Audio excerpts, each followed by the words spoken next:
Sabihin ng taga doon na, oh, kunin nyo kami, kahit ano, anong gagawin namin, mabuhay lang kami. Oh, sige. Kahit gawin kita patulog. Kawawa nga yung ano doon. May simple nga, walang kamuwang-muwang ba? Walang kamuwang-muwang, walang kalaban-laban. Panginoon. Pinapatay lang yung mga babae. Oo. Kung ikaw, anong gagawin mo doon? Kung ako sundalo, hindi ko patayin, iyutin ko. Tapos, bahala na siya sa buhay ng mamatay siya o dyan. Kaya di ko lang siya patayin. Kung sundalo ako doon. Hirap pumatay, oh. Iyutin na lang. Ganun yan siguro nangyari ng mga Vietnam War, Japanese War.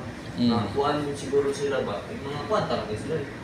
Kaysa mamamatay na lang po, pasarapan na lang muna bago mamatay. Iyutin na lang kita, at least natikman mo na. Itong last na kasarapan mo. Pero, sakit, ayaw ko. Ayaw mo, nasarapan ka naman.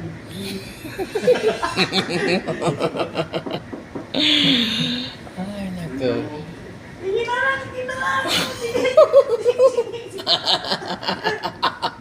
Wala naman ako sila.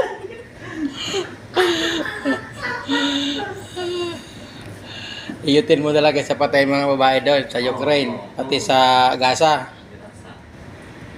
Ay, nako. Sayang. Sayang kasi. Kaysa mabulok, Kaysa mamatay, wag po. iyutin na lang. Oo, at least yung